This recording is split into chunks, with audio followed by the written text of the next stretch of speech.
Good morning, everyone. I am Robilyn D. Rubino, and I am the first reporter.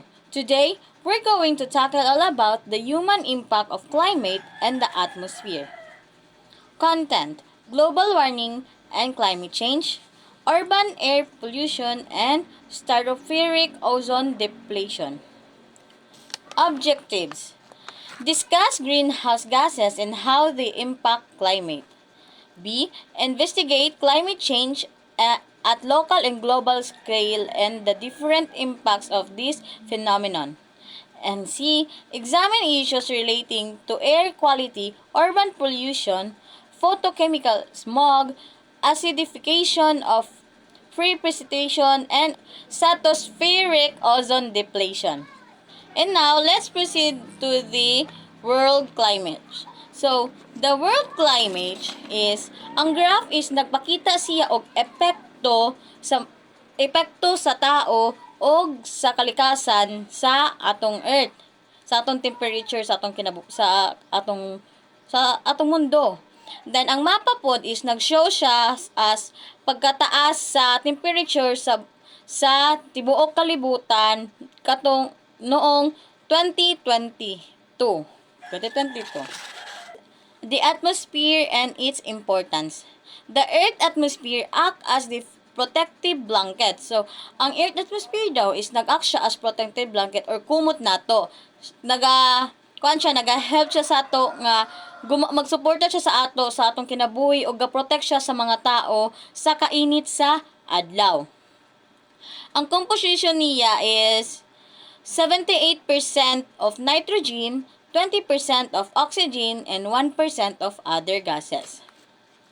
And the next one is, what are greenhouse gases?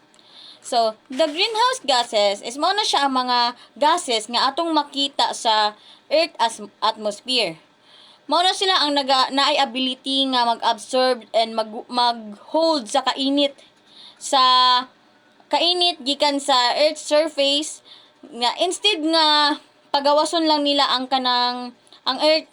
kainit sa Earth's face is mag-akpod sila as a glasses wall or roof sa greenhouse nga mag-keep sa sunlight nga mag-pass through the warm the Earth. Also, para pod i-keep atong planet nga warm enough para mapuy-an. And now, let's proceed to the greenhouse effect. Diba, ang greenhouse man is moto siya ang ga-protect sa tuwa or nag-act as blanket para sa kanang kainit. So, ang greenhouse effect po is mao na siya ang katong init nga gikan sa adlaw. Ang greenhouse effect po is mao na siya ang katong init nga gikan sa adlaw is makatabang siya sa tuwa nga dili kay masobran og kainit ug makip lang og warm ang earth. And also, ang greenhouse effect pod is sama sa gingon gaganina nga kanang ang shortwave radiation is mula siya sa gikan siya sa adlaw and then ginasipsip siya sa atong earth nga tama lang pod nga pagkainit nga pwede mapuy-an sa isa ka tao or mga animals man din or mga tanom.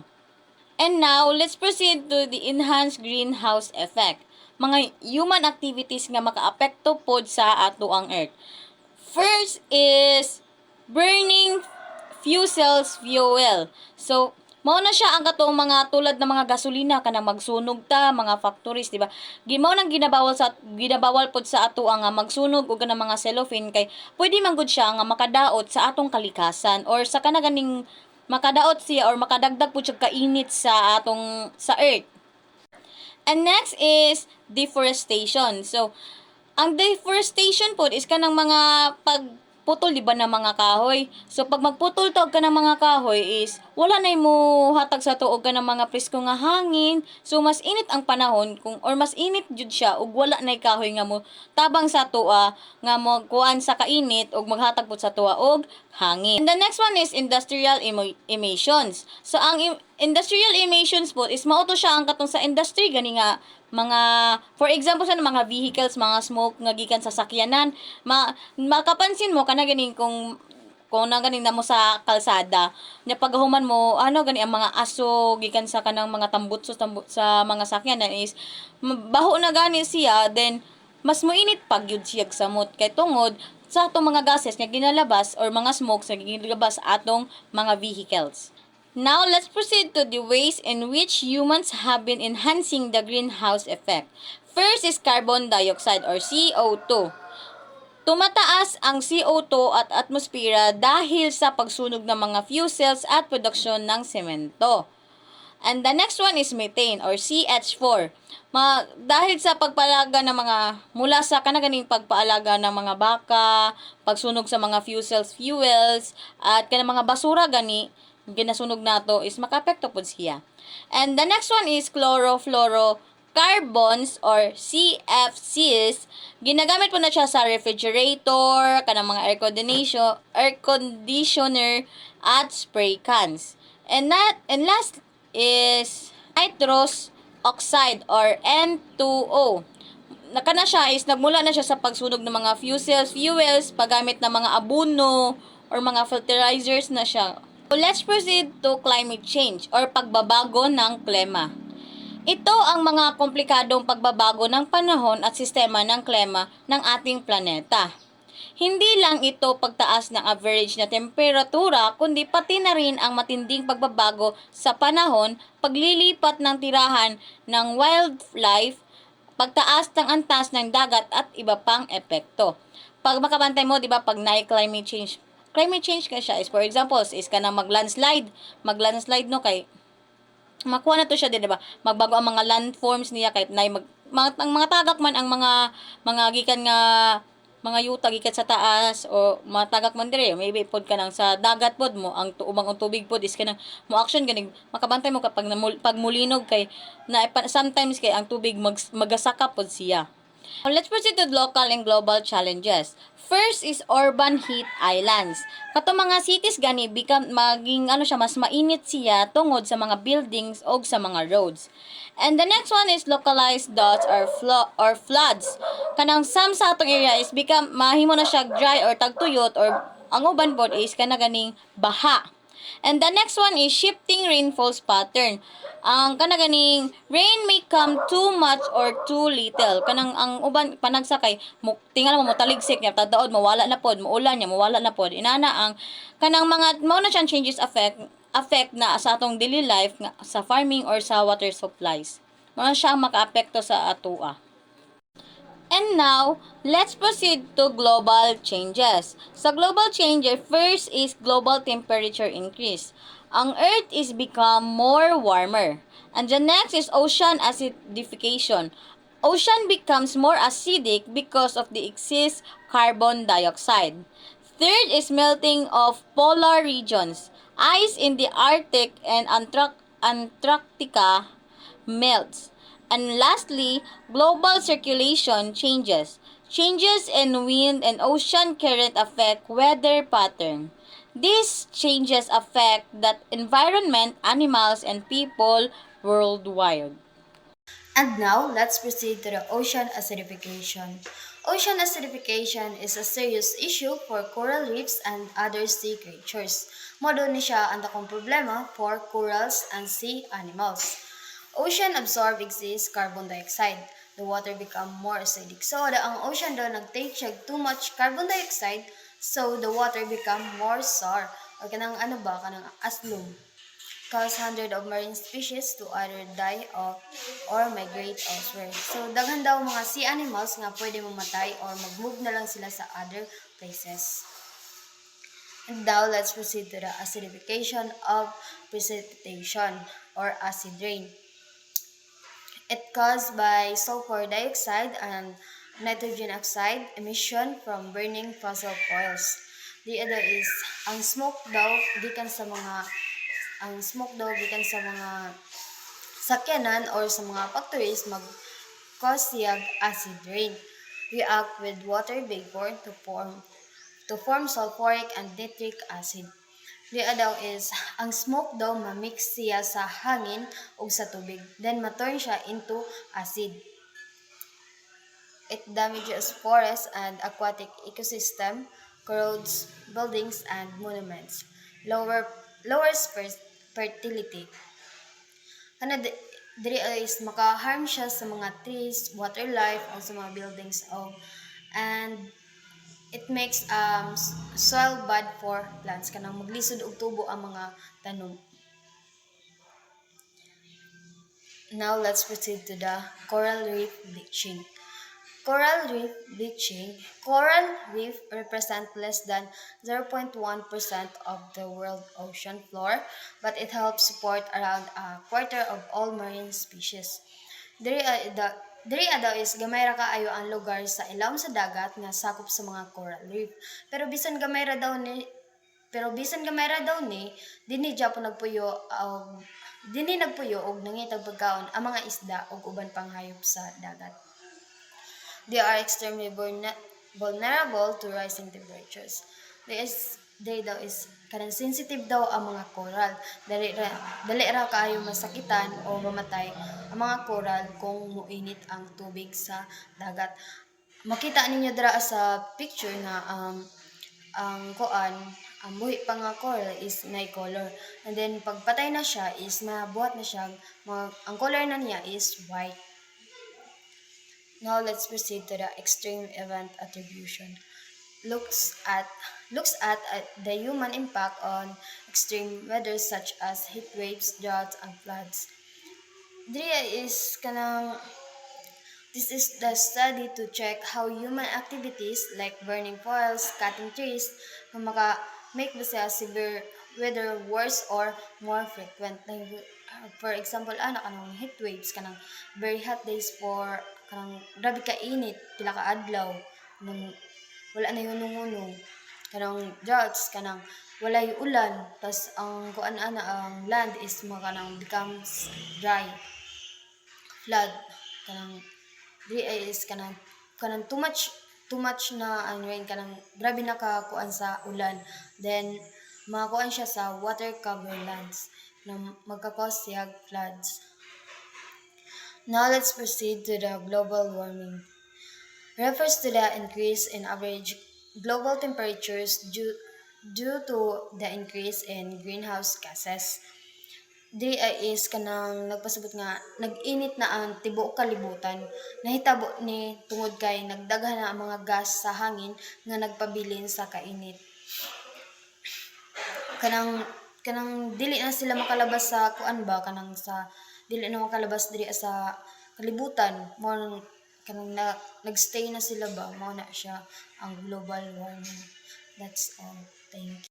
So my report is about stratospheric ozone depletion. So ozone layer is a protective barrier that regulates heat and even protects us from UV radiation. So due to CFCs and halon, or CFCs is fluorocarbons. So because of the emission of gases, the ozone layers slowly breaks. Then the consequences is increased UV radiation. Then skin cancers and cataracts. Skin cancers, sakit sa panit, then cataracts, madaot nga pwede makaapekto sa mata. So reduced crop yields, makaapekto sa mga tanom tungod sa emission kay mag-clog, tungod sa acidification sa ulan o sa hangin, di na kayo kaginawa ang mga plants. Then tungod po sa kainit, El Nino.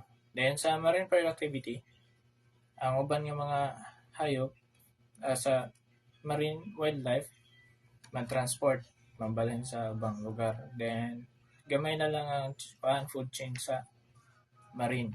So, mubaba ang productivity sa marine. Then, sa air quality and urban pollution, you have mga sources niya mahinungdan sa air pollution sa makadaot sa ozone layer. Then, sa sources is vehicle emissions, mga combustive gases. Then, sa industrial processes, atong mga gipanlabas sa mga industrial yung mga factory, mga nga labas ng mga CO2, N2O, nitrous oxide. Then, sa construction dust, pira makaapekto ang hinungdan gamit ang cements or mga abog. Then sa effects, mga respiratory disease.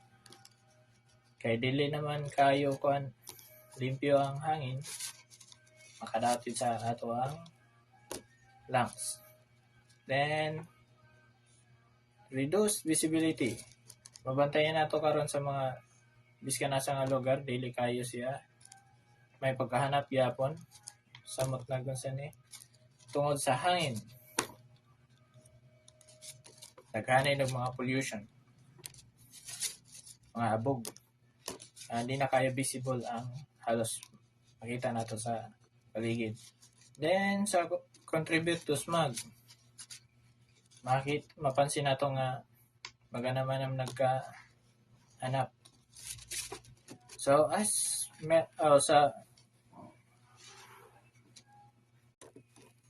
about the climate change, natunaw na ang mga ice sa Antarctica o sa Arctic, sa mga North and South Pole worldwide. Pagkatunaw sa mga about the climate change, natunaw na ang mga ice sa Antarctica o sa Arctic, sa mga North and South Pole worldwide. Pagkatunaw sa mga ice, yung taas sa sea level, manang naanay mga lugar nga nalunod na karon nga wala na pod sa mapa. So ni-appeal pod ang temperature rises affecting wildlife and habitats. Tungod sa kainit, nag-migrate ang uban o kinahanglan pod mag-adapt. Then migration. So about sa kuan, next nga linya tungod sa El Nino. Then sa hurricane and storm, naman po kakuskan. Then sa less fresh water due to acidification. Then some diseases spread. Mas paspas na ni kalat kay tungod sa kainit.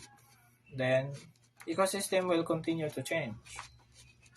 Siyempre, kita man ang generation, kita gyapon ang hinungdan nga na magpadayon ang climate change or ma-reduce pa na. So, na mga international efforts nga gipambuhat sa mga organization or mga bansa. Mga efforts and solutions. So, isa na dira ang Kyoto Protocol. Then, the Paris Agreement, the Montreal Protocol, and Ozone Protocol. Mga sa worldwide. Then, sa local, na renewable energy use, katong magtipid tag kuryente, sa mata sa paggamit og aircon, kay makadaot yamon sa atong palibot, o sa ozone layer, bisan sa hangin, o sa makakontribute sa acidification. Then, sa tree planting and reforestation, para makakontribute ta dili lang sa ato ang lugar. Then, sa waste management and recycling, kinahanglan dapat ta kabalo mag-recycle o mag-manage sa atong mga sagbot. Dapat, imbis na kuan, ibutang nato sa botilya ang malata, butang nato sa malata, biodegradable and non-biodegradable, then recyclable. So, what can individuals do or what can we do as an individual? So, reduce, reuse, and recycle. Bago lang ako yun. Then, use energy-efficient appliances. Same as pareha sa aircon. Then, practice sustainable. Imbis na magamit lang kag gas, butin, magamit lang kag kahoy. Then, sa transportation, dira na ito magamit ang pwede ta mag-bike or e-bike para makakontribute ta sa pag-reduce sa carbon or combustive emissions. Then, support clean and energy initiatives. Siyempre, kailangan tayo mga kamot o sarili natong kayanahan para makatabang sa atong lugar o sa atong bansa. Kita po mag-initiatives. That's all. Thank you.